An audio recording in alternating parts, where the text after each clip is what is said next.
These are the 6th most awkward watch fills of all time. From multi-million-dollar auction fraud, $17,000 for a smartwatch, to what is actually Swiss made. This is gonna be a hard watch, and I'm pretty sure I'm gonna piss off a lot of people.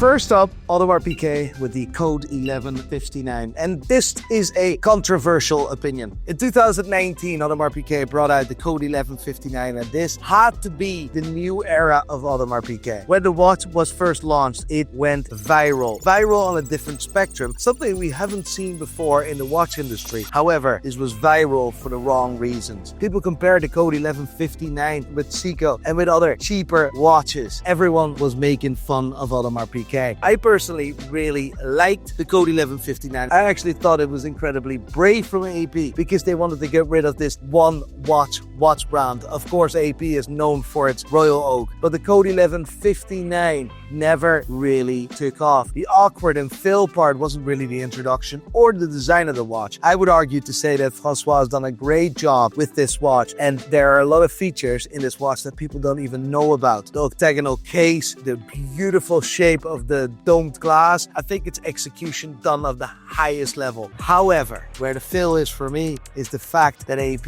is dumping these watches, forcing their customers to buy the Code 1159. Let me put it this way. It always takes time for a watch to grow. Look at the Aquanaut, introduced in 1997, and nobody wanted the bloody watch. If we look at the Code 1159, it's today 6 years old, and it's going actually a complete wrong direction. AP is currently forcing their best customers to buy tourbillon Code 1159s. It's an absolute disgrace. If you want a specific Royal Oak, you need to buy this complicated Code 1159, or you need to buy this tourbillon Code 1159, or in this case, you need to buy the chronograph of the Code 1159. This behavior damages AP significantly as a brand. This watch retails at 43,000 pounds sterling. I don't know how much that is in dollars, but you can calculate that or put that on a bloody screen. This watch is less than a year old, and we're selling this at Bright & Pinion for 23,000 pounds. I don't think it's really a 43,000 pound watch. I do think it's a wee bit overpriced. From one of the most unpopular watches to the most worn watch in the world,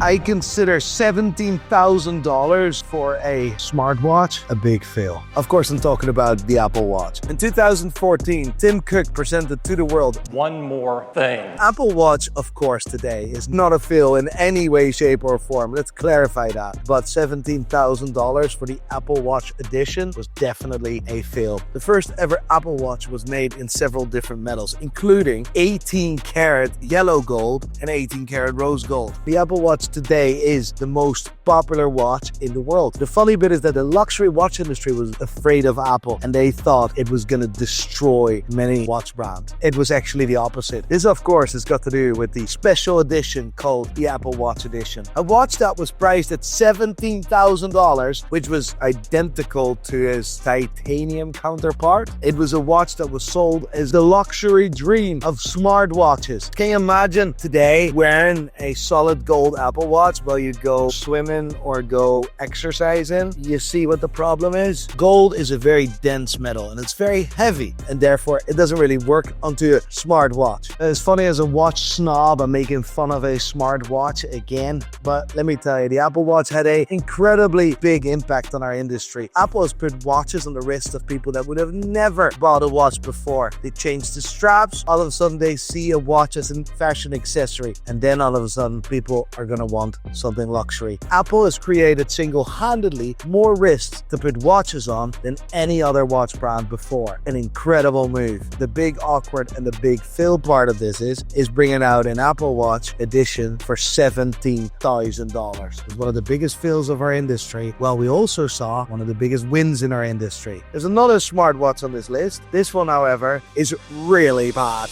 Come and meet me on the 14th of June in London in the Protein Studios, because I'm so fucking strong at a watch event called Hands on Horology. I would love you guys to join me. There's 40 other watch brands. It's going to be class. Come and hang out with me.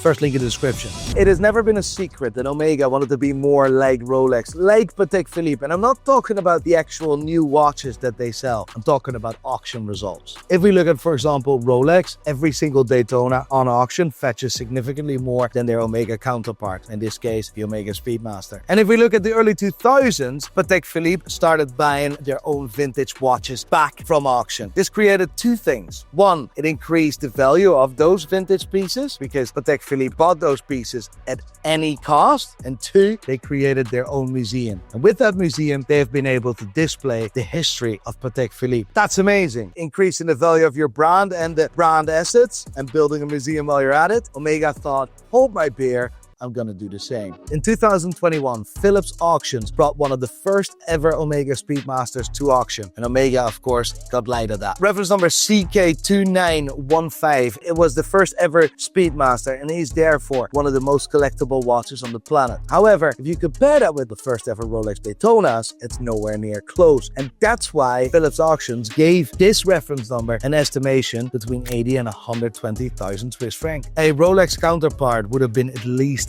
double in its estimation. The CK2915 was only produced in 2 years. In 1957, which is the famous year that the Omega Speedmaster was born, and 1958, or 1959 as well even. Sorry, 3 years. Well, Omega made it clear to some of their employees that they wanted this watch at all costs. The employees got to work. Well, they started the fraud. Some of the employees of Omega knew that Omega would have bought this watch at all costs. This was already pre-planned by several ex-employees of Omega. Those employees created this fake Speedmaster that didn't exist. It was made out of parts from several different other Speedmasters, and it was really brought to light and seen as an internal issue when Omega realized that this watch had a bezel of a watch that was bought on auction by the Omega Museum 2 years earlier. These guys were clever as they not only created this watch, then put this watch on auction via other people, then put fake bidders in from China, from Hong Kong, from all over the place, to then fake bid against Omega. The fun story of this is that one of the guys involved in this entire scheme actually resigned and gave a resignation letter the Monday after the auction. Thought he'd never have to work again for Omega. He could be a rock and roller. Well, that turned out to be different. And that's all because of one guy, Jose Periscope, who brought this to light, who's one of the leading watch experts in the world regarding vintage watches. He also has a blog which you can read, and there's a lot of fraud stuff going on at the auctions. And he covers this every single year, including the auctions of 2 weeks ago. In my eyes, this is one of the biggest fails and most awkward situations of any watch brand on auction ever. And let me tell you, the auctions are dodgy. In this video, I also really wanted to highlight the unicorn, but let me tell you, we're gonna make a full video about that one. So sit back, relax. It's gonna be a ride and a half, son. Yeah, I'm talking to you, Goldberger.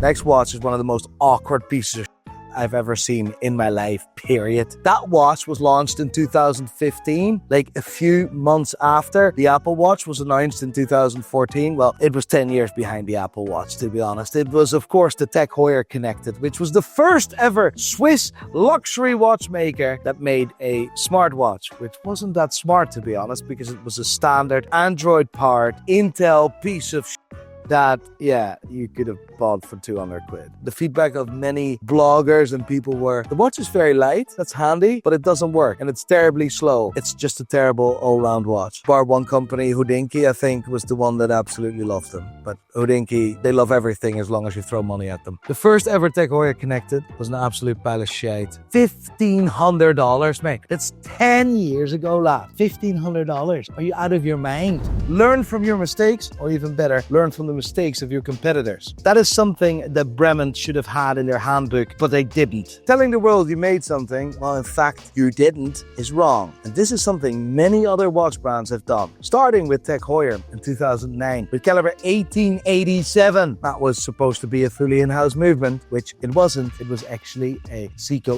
Bosch based module. And there's nothing wrong with that. It's a good quality movement. And Tech Heuer, of course, they have incredible people working for them, so they make a quality product. But the problem is that you say you made this fully in-house. Now, Panerai was guilty of this several times, by the way. And in 2014, it came to light that Bremen, the brand that tried to bring back British watchmaking, was also doing the same. With caliber BWC01, Bremen finally had their first in-house movement, which they put into an incredible watch with a starting price of 18,000 discussion points. When this watch was introduced, it was a big deal. And Houdinki even quoted, "This is one of the best watches of the year." Little did everyone know that collectors, and particularly collectors of Arnold & Sons, started to realize that that movement is very similar to the base movement used in Arnold & Sons, made by the movement maker La Joux-Perret. But it was actually based on caliber 6901. That's an incredible caliber. La Joux-Perret is an incredible movement maker. I would honestly say one of the best movement makers in the world ever. However, if you tell the world you made it, and in fact you didn't, that's a problem. Well, Bremen never really admitted wrongdoing, bar bringing out an official statement in 2014 where they said, yes, we made this movement in collaboration with Le Joux-Perret, and it's a movement exclusively for Bremen. But for me, one of the most awkward moments is definitely watch brands saying they made it themselves when in fact they actually didn't.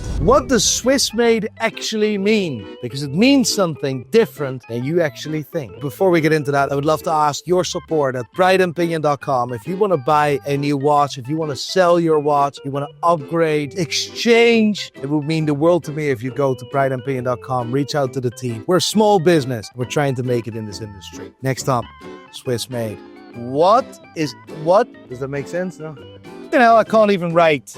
There's 3 really important facts with Swiss made. 1, the value of the Swiss made components. Really important. Park that. Put that somewhere here. 2, manufacturing costs. And last but not least, number 3, assembly and testing. Number 1, the value of the Swiss components in a movement. This is the trick that the Swiss watch industry does. 50% of the watch movement's value needs to be composed of Swiss parts. Let me explain. A movement contains parts. Total value of those parts combined, only 50% of that needs to be made in Switzerland. Otherwise, they're not allowed to be called Swiss. So not the amount of components, but the value. Let's put it this way. A base plate can be made in China. All the bridges can be made in China. Everything can be made in China, but the balance wheel is made in Switzerland. And the balance wheel costs 75 Swiss franc. And all the other components combined that were made in China make up a total value of 25 Swiss franc. Means that that movement is allowed to be called Swiss. So effectively, I know that many watch brands are using these loopholes, and a lot of those components actually come from China. I'm not naming any names because I don't want to be sued tomorrow. Please don't be fooled. Let me be very clear, there's nothing wrong with parts coming from China, but you need to understand the rules of Swiss made. The car that you drive, the majority of the parts are probably made in China. Well, Ferrari has a lot of Chinese parts, I believe. Chinese watchmaking is up there. Seriously.